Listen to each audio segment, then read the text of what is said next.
Hello बच्चों, क्या हाल चाल है आप सबका। और अगर आप यूपीएससी की तैयारी शुरू करने वाले हैं या शुरू कर चुके हैं, किसी किस्म की तैयारी आप 2027 की कर रहे हैं, तो एक बात बोलूं, आप सही जगह पे आए हैं। एक छोटा सा वीडियो, एक ऐसा गाइड वीडियो जो कि आपकी मदद कर सकता है यूपीएससी की तैयारी में।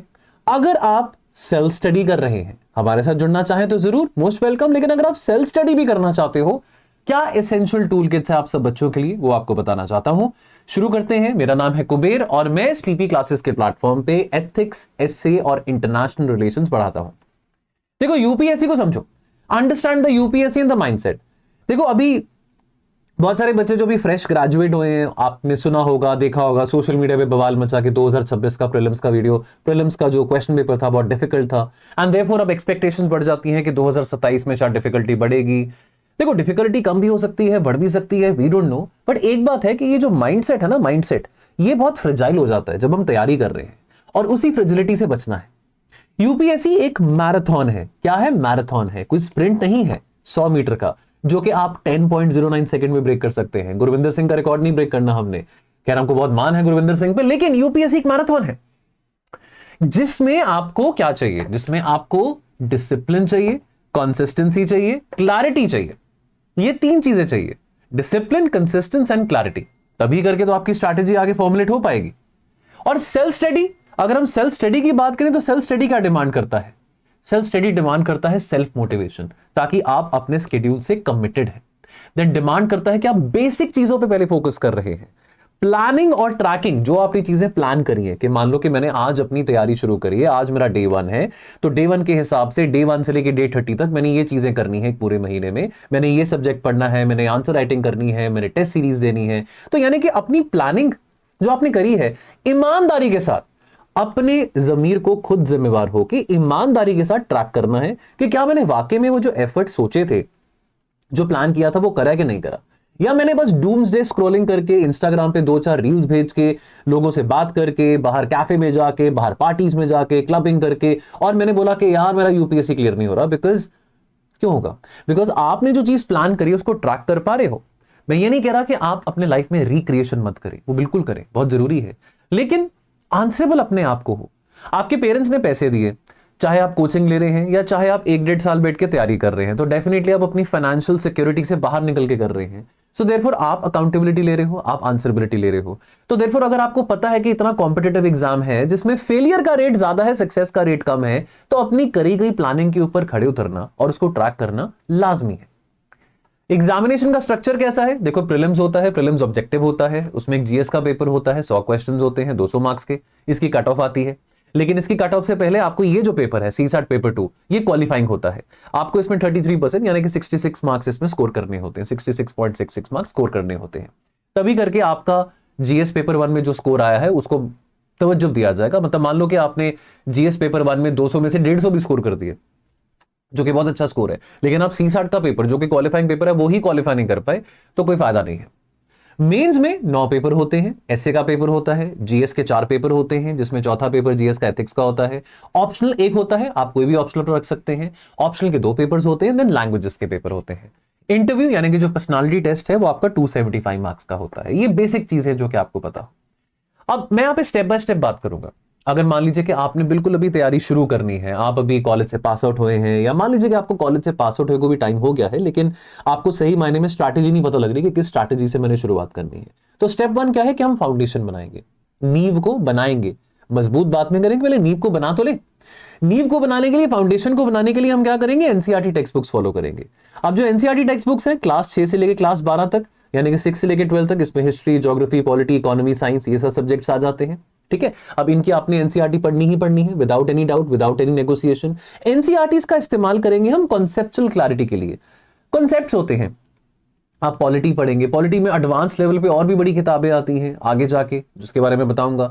लेकिन आपने एनसीईआरटी पढ़ी, social and civil life, civic life के बारे में आपने पढ़ा। जैसे कि हमारे स्कूल टाइम पे सिविक्स की बुक होती थी, आज के टाइम पे understanding social and political life है, इंडियन कॉन्स्टिट्यूशन एट वर्क है। अब ये एनसीईआरटी पढ़ के हमको ना थोड़ी कंसेप्चुअल क्लैरिटी मिलती है। साइंस में बड़े तरह के कंसेप्ट होते हैं। अब ऑफकोर्स हम साइंस की बात करें तो यूपीएससी में जनरल साइंस के क्वेश्चंस कम आते हैं, करंट अफेयर्स और एप्लीकेशन बेस्ड क्वेश्चन ज्यादा आते हैं, लेकिन फिर भी हमको कॉन्सेप्ट समझना बहुत जरूरी है। ज्योग्राफी है, ज्योग्राफी में volcanoes, earthquake, cyclones, ocean currents, climatology. अब ये सब चीजें हैं, ये सब चीजें आप एडवांस लेवल में तो पढ़ेंगे, लेकिन बेसिक लेवल पे कंसेप्चुअल लेवल पे पढ़ने के लिए एनसीईआरटी की टेक्स्ट बुक्स पढ़नी जरूरी है। क्या सिर्फ एनसीईआरटी की टेक्स्ट बुक पढ़ के जाऊं और मैं यूपीएससी क्रैक कर पाऊंगा या कर पाऊंगी? नहीं, द आंसर इज नो। लेकिन एनसीईआरटी बेयर मिनिमम है अपनी कॉन्सेप्टुअल क्लैरिटी के लिए। और छोटे छोटे नोट्स बनाओ। आजकल तो एआई आ चुका है, आप एआई का इस्तेमाल करो। क्लॉड है, चैट जीपीटी है, तरह तरह की एप्स हैं जहां पे आप शॉर्ट नोट्स बना सकते हैं, माइंड मैप्स बना सकते हैं, ताकि आप ज्यादा से ज्यादा इंफॉर्मेशन को रिटेन कर पाए। तो एआई का इस्तेमाल करो। देन एआई का इस्तेमाल करने को कह रहा हूं because AI will help you to make mind maps. आप कुछ वहां पे चीजें डॉक्यूमेंट अपना हैंड रिटन डालेंगे, उसका माइंड मैप जनरेट हो सकता है। तो try to use AI as much as you can, ताकि आप टेक्नोलॉजी के इस्तेमाल से चीजों को रिटेन ज्यादा कर पाओ। Let's use technology to the fullest as well. Step 2, syllabus की फेमिलियरिटी। देखो अपने सामने ना, जब तक आप यूपीएससी की तैयारी कर रहे हो, आपके सामने, आपके पास, आपके फोन स्क्रीन पे, आपके लैपटॉप पे, आईपैड पे, कॉपी पे जो पीडीएफ है ना सिलेबस का, वो आपके सामने हो। हार्ड कॉपी में, सॉफ्ट कॉपी में आपके सामने हो। वो आपके सामने 24 घंटे होना चाहिए, प्रीलिम्स का भी, मेंस का भी, ताकि आपको पता लगता रहे कि यार कि मैं ये किताब उठा रहा हूं, ये किताब उठा रहा हूं, क्या ये किताब मेरे को रेलिवेंट भी है। मैं लेजर रीडिंग कर रहा हूं, लेट्स से कि मेरे को पोस्ट इंडिपेंडेंस हिस्ट्री के बारे 4 बातें पढ़नी है, बट क्या वो रेलेवेंट है? पोस्ट इंडिपेंडेंस हिस्ट्री में क्वेश्चंस कितने आते हैं और मैं कितना कुछ पढ़ रहा हूं, क्या वो रेलेवेंस की बात है? तो ये चीजें break into manageable blocks. Polity, history, geography, economy, environment, IR, science and tech ethics, इसको हमने ब्रेक डाउन कर दिया। और जब जब आपके टॉपिक्स खत्म हो रहे हैं, आप उसको टिक करते रहे कि हाँ ये मैंने इकोनॉमी पढ़ लिया है, पॉलिटी पढ़ लिया है, ज्योग्राफी पढ़ लिया है, so on. Then current affairs, ये डेली हैबिट बनानी है। देखो अब 2026 के पेपर में हर कोई कह रहा है कि भैया करंट अफेयर्स बहुत आए थे, पहले करंट अफेयर्स नहीं आ रहे थे, स्टैटिक आ रहा था। तो यूपीएससी आपसे या मेरे से पूछ के पेपर नहीं बनाता है। करंट अफेयर्स आएंगे, जरूर आएंगे, नहीं आएंगे तो नहीं आएंगे, लेकिन पढ़ने जरूर है। और करंट अफेयर्स पढ़ने के लिए बहुत सारी चीजें हैं। यूट्यूब पे बहुत सारे लोग अपना करंट अफेयर डिस्कशन करते हैं, एनालिसिस करते हैं, एडिटोरियल एनालिसिस करते हैं। लेकिन सबसे बेटर पता है क्या है? कि आप एक हैबिट बना लो कि आपने डेली न्यूज समरी पढ़नी है। The Hindu, PIB, Indian express, दिन में 40-45 मिनट लगा के न्यूज़पेपर पढ़ लिया। एक हैबिट है। 3 वीक्स लगते हैं हैबिट बनने में, लेकिन कंसिस्टेंसी आपको पे ऑफ करती है। और फोकस करो नेशनल और इंटरनेशनल इवेंट्स में। एक करंट अफेयर्स की नोटबुक बना लो, जिसके चलते आप यूपीएससी के टॉपिक्स का उसको कोरिलेट कर सकते हो। मंथली कंपाइलेशन आती है, मैगजीन्स आती हैं, डिफरेंट डिफरेंट अकेडमीज की आती है, विजन की आती है, फोरम की आती है, स्लीपी क्लासेस की आती है। आपके रिविजन के लिए काफी रेलेवेंट रहेगा, राइट। एंड देन अगर हम एसेंशियल बुक्स की बात करें फॉर सेल्फ स्टडी, देखो अब ये कुछ बेयर मिनिमम एसेंशियल बुक्स हैं। अब आप कहेंगे कि सर पॉलिटी में लक्ष्मीकांत में से तो कुछ आया नहीं। अब हर जगह बोलबाला हो गया कि लक्ष्मीकांत में से कुछ नहीं आ रहा, लेकिन लक्ष्मीकांत में से कुछ नहीं आ रहा, लेकिन इतने सालों से लक्ष्मीकांत में से पढ़ाया तो आ ही रहा था। तो देयरफॉर ऐसा तो नहीं कि लक्ष्मीकांत हम नहीं पढ़ेंगे। अब बेयर मिनिमम में लक्ष्मीकांत की जो इंडियन पॉलिटी है, मेंस और प्रीलिम्स के लिए पढ़नी है। ऑफ कोर्स एडवांस लेवल पे polity, applied part of polity, governance, social justice, ये सब कुछ पढ़ने के लिए आपको और एडवांस नोट्स पढ़ने पड़ते हैं, लेकिन बेयर मिनिमम की बात करूं, ये तो करना ही करना है। हिस्ट्री में अगेन आपकी एनसीईआरटी आती है, 6ठी से लेकर 12वीं तक। स्पेक्ट्रम की मॉडर्न हिस्ट्री आती है। ज्योग्राफी में अगेन आपकी 6ठी से लेकर 12वीं तक एनसीईआरटी आती है। जीसी लियोंग की किताब आती है, माजिद हुसैन की आती है। जीसी लियोंग बहुत अच्छी किताब है क्लाइमेटोलॉजी के लिए। वैसे क्लाइमेटोलॉजी एज अ सब्जेक्ट हमारे यहाँ पे ज्योग्राफी की टीचर है श्रद्धा मैम, श्रद्धा गंजू मैम, बहुत बेहतरीन पढ़ाते हैं। कभी आप क्लाइमेटोलॉजी स्लीपी क्लासेस को सर्च करके देखोगे, उनके बहुत सारे वीडियोस आपके सामने आ जाएंगे। सो आई विल रेकमेंड कि अगर आप क्लाइमेटोलॉजी में स्ट्रगल कर रहे हो तो please go and watch Shraddha ma'am के वीडियो ऑन क्लाइमेटोलॉजी, आपको बेहतरीन कंसेप्चुअल क्लैरिटी मिलेगी। Alright, I wish that Shraddha ma'am मेरे ज्योग्राफी टीचर होते उस टाइम पे जब मैं यूपीएससी की तैयारी कर रहा था। So there are some great teachers which are over here at Sleepy Classes as well. It's only about that ये मैसेज आप तक पहुंच सके और आप लोग हमारे साथ कनेक्ट हो सको। अदरवाइज हम कोई कसर नहीं छोड़ेंगे आप बच्चों के साथ मेहनत करने में, आप बच्चों के साथ दिन रात मेहनत करने में और आपका सपना पूरा करने में। That is something which I can assure you going forward in 2027 और इवन इन 2026। अगर आप में से कोई बच्चे मेंस की तैयारी भी कर रहे हैं, so even in 2026 as well. Economy में एनसीईआरटीज आती है। एनसीईआरटीज में रमेश सिंह का एक बुक आती है, ऑप्शनल है, पढ़ना चाहो पढ़ सकते हो। संजीव वर्मा आती है। अदरवाइज मृणाल सर के नोट्स होते हैं, बहुत सारे बच्चे मृणाल सर के नोट्स पढ़ते हैं, वो भी काफी अच्छे होते हैं। हमारे यहाँ पे स्लीपी क्लासेस में धर्मेंद्र सर हैं, वो इकोनॉमी को पढ़ाने वाले हैं। साइंस एंड टेक में उनका बहुत अच्छा हिट रेट रहा है, उनके पढ़ाई में से काफी क्वेश्चंस आए हैं, बिल्कुल वर्ड बाय वर्ड क्वेश्चंस आए हैं जो कि उन्होंने अपने नोट्स में पढ़ाया था। इकोनॉमिक्स में भी उन्होंने पहले करंट अफेयर्स की क्लासेस लेते थे, करंट अफेयर्स में उन्होंने बहुत अच्छे तरीके से बच्चों को जोड़ के रखा था, कंसेप्चुअल क्लैरिटी लेके आते थे। टेक्निकल सब्जेक्ट्स में बहुत उनकी एक कहीं उनके बहुत एक्सपर्टीज है, साइंस एक टेक्निकल सब्जेक्ट है, इकोनॉमिक्स एक टेक्निकल सब्जेक्ट है। तो मतलब ऐसे इंडिविजुअल कंट्रीब्यूटर्स भी हैं, टीचर्स भी हैं जो कि हमारे प्लेटफॉर्म पे जिनके नोट्स और जिनके लेक्चर्स बहुत ज्यादा रिलेवेंट हैं। अगर मैं इकोनॉमी जैसे सब्जेक्ट की बात करूं, environment and science again NCERT आती है, पीआईबी अपडेट्स आते हैं, शंकर आयस की बुक आती है। वंस अगेन हमारे यहाँ पे स्लीपी क्लासेस में एनवायरमेंट के लिए मनमीत मैम है, साइंस के लिए धर्मेंद्र सर हैं, दोनों ही बहुत बड़े महारथी हैं, अपने अपने सब्जेक्ट्स में डॉक्टर्स हैं। सबसे बड़ी बात है वो डॉक्टर्स हैं, मेडिकल प्रोफेशन से हैं, और उनके पढ़ाई में से कई सारे टॉपर्स ने वर्बली यूट्यूब पे आके बोला है कि हमने मनमीत मैम और धर्मेंद्र सर के नोट्स में से पढ़ाई करी है। हमारे प्रीलिम से पहले कई सारे कोर्सेज आते हैं जहां पे वो ये बात बिल्कुल सबके सामने आके बोलते हैं, नॉट कि हम कोई पेड ऐड कर रहे हैं, कोई पेड पब्लिसिटी कर रहे हैं, nothing of that sort. Ethics वैसे मैं लेता हूं, लेकिन एथिक्स एक ऐसा सब्जेक्ट है जहां पे ना कोई पर्टिकुलर बुक नहीं है। लेक्सिकॉन की किताब आती है, बेसिक कंसेप्ट्स होते हैं जो कि आप लेक्सिकॉन की किताब से पढ़ सकते हैं, केस स्टडीज होती हैं। अब एथिक्स के लिए ना you need to have a very keen eye when you're reading newspaper and whenever you're reading things around you, and in fact अगर आपका ह्यूमैनिटीज बेस्ड सब्जेक्ट है, फिलोसफी है, पॉलिटिकल साइंस है, सोशोलॉजी है, तो वैसे आप कई सारे थिंकर्स के बारे में पढ़ते हैं, वो थिंकर्स के एथिकल पर्सपेक्टिव्स के बारे में पढ़ते हैं। काफी सारे ऐसे कंसेप्ट्स हैं, अकाउंटेबिलिटी क्या होता है, करप्शन क्या होता है, ग्रीवेंस रिडर्सल मैकेनिज्म क्या होता है, एटसेट्रा एटसेट्रा। अब ये सब चीजों को हम समझते हैं करंट अफेयर्स में से। ये सब चीजों को बहुत ही मजेदार तरीके से मैं भी एथिक्स के सब्जेक्ट को बहुत मजेदार तरीके से समझाता हूं अपने लेक्चर्स में, जो कि ऑफ कोर्स आने वाले टाइम में आप देखेंगे यूट्यूब पे भी। एंड ऑप्शनल सब्जेक्ट ये आपके इंटरेस्ट के हिसाब से, अब दिस इज समथिंग, अब मेरे को नहीं पता कि आपका ऑप्शनल सब्जेक्ट कौन सा होगा, राइट। तो मैं सिर्फ जीएस की बात कर रहा हूं। सेल्फ स्टडी रिक्वायर करता है एक्टिव नोट्स। वैसे अगर मैं ऑप्शनल की बात करूं तो हमारे यहाँ पे स्लीपी क्लासेस में एक ऐसा सब्जेक्ट जो कि बहुत पॉपुलर है, बच्चा बच्चा स्लीपी क्लासेस को जानता है because of Shekhar sir sociology पढ़ाते हैं।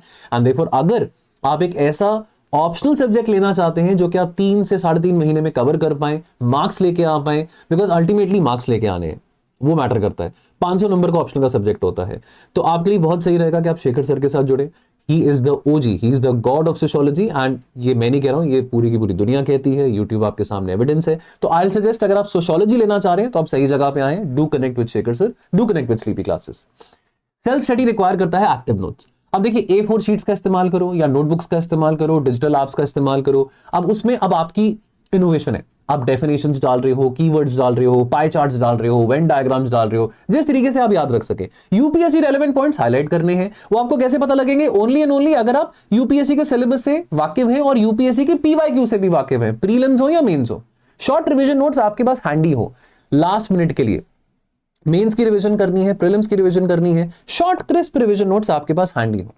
ऑलराइट, अब ये डेली रूटीन की बात करें सेल्फ स्टडी के लिए, जैसे मॉर्निंग मान लीजिए कि 7 to 10 AM आपने एनसीईआरटी पढ़ा, न्यू टॉपिक्स पढ़े, 11 से 12 आपने बीच में एक आधा घंटे का आपने प्रैक्टिस क्वेश्चंस कर लिए, नोट मेकिंग कर लिया। आफ्टरनून में दिन मान लीजिए 2 से 3 आपने ब्रेक लिया, लंच ब्रेक लिया, नैप लिया, 3 से 5 आप करंट अफेयर्स पढ़ रहे हैं, क्विजेस सॉल्व कर रहे हैं। देन इवनिंग अगेन 6 to 8, यानी कि 5 to 6 आपने ब्रेक ले लिया, 6 to 8 आप रिविजन कर रहे हैं, आंसर राइटिंग कर रहे हैं, और रात को आप लाइट रीडिंग और न्यूज़पेपर एनालिसिस देख रहे हैं।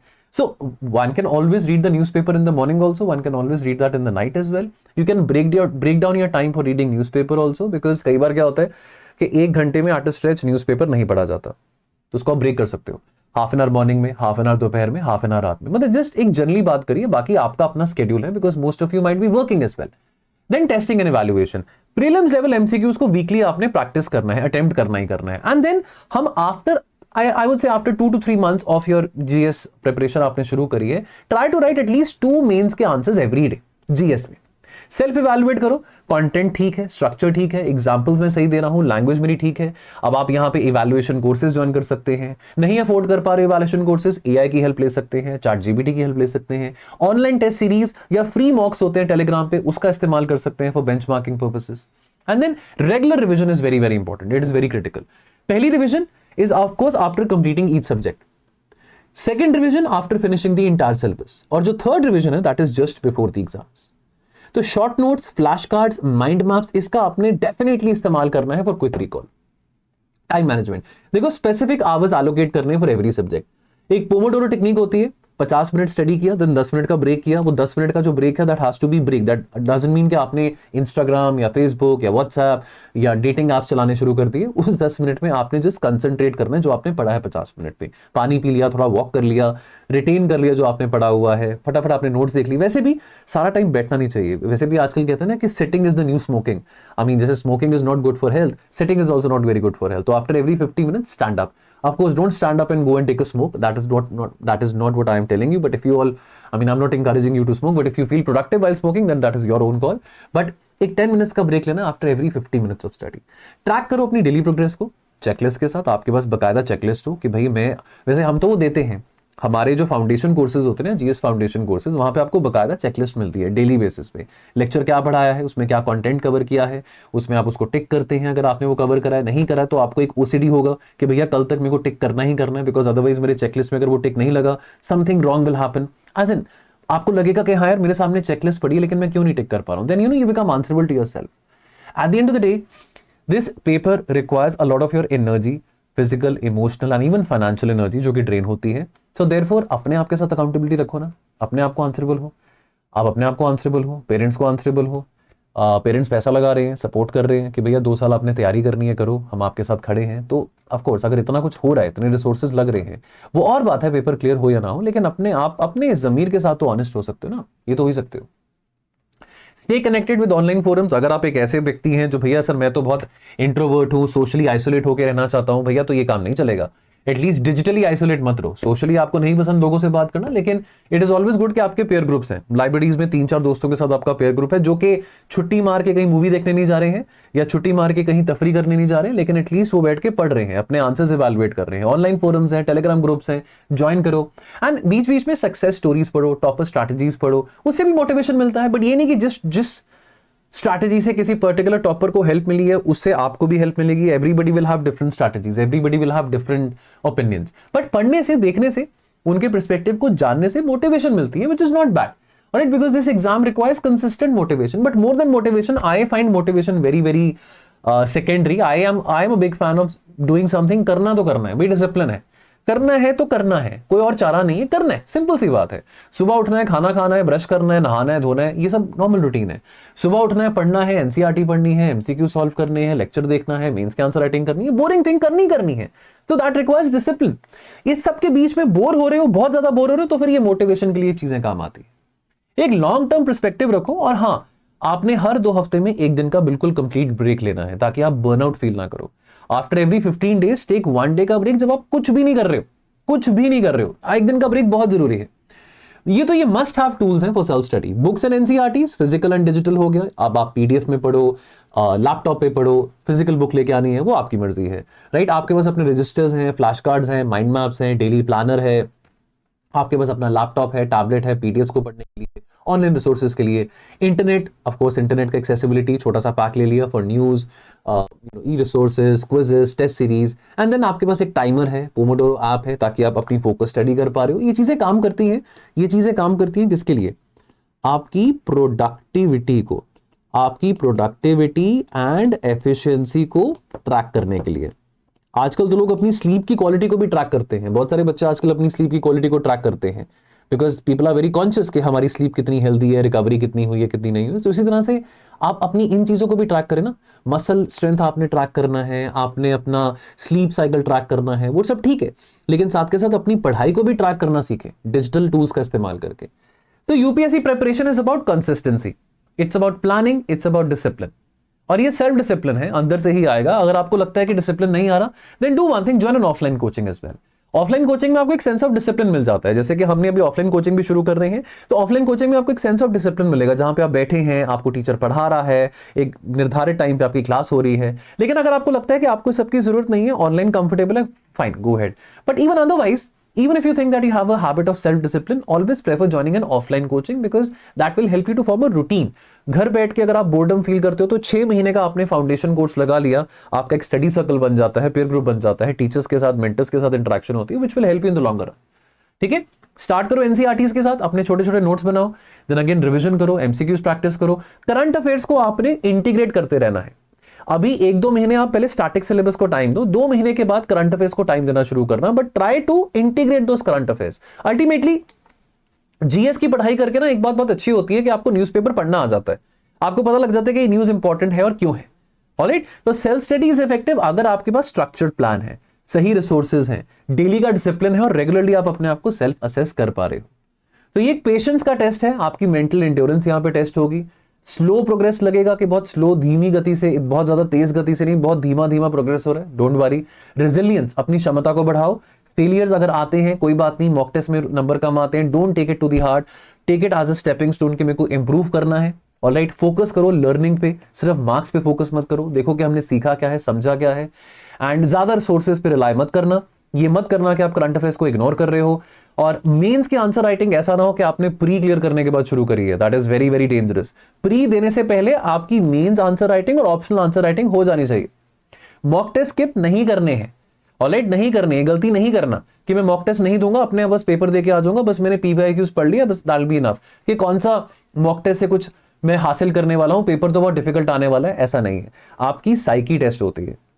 प्रीलिम्स का पेपर जो है आपका इमोशनल और साइकोलॉजिकल चीजों को टेस्ट कर रहा है। जितना ज्यादा आपका हाथ खुला होगा, जितने टेस्ट आपने दिए होंगे, आपने 10 से 15,000 एमसीक्यूज प्रैक्टिस करे हैं, चाहे जितना मर्जी पेपर टफ आए, चाहे उस साल की कट ऑफ मैं कहता हूं 50 नंबर क्यों ना आती हो, आप प्रीलिम्स कभी भी फेल नहीं होगे, हमेशा क्लियर करोगे अगर आपने इतनी प्रैक्टिस करी है।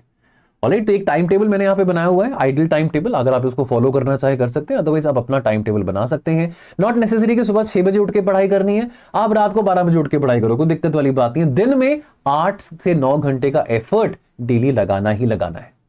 ऑलराइट, और हम एडवांस मेंटरशिप बैच हम ऑफर कर रहे हैं फॉर द एस्पिरेंट्स जो कि 2027 में अपना पेपर देंगे। GS foundation advance mentorship batch है। This is at the price of 19,999, but इस पे डिस्काउंट भी है। To get to know more details about the discount, toll free number पे कॉल करें और आज ही जुड़े स्लीपी क्लासेस के साथ। हमें आपका बेसब्री से इंतजार रहेगा। धन्यवाद।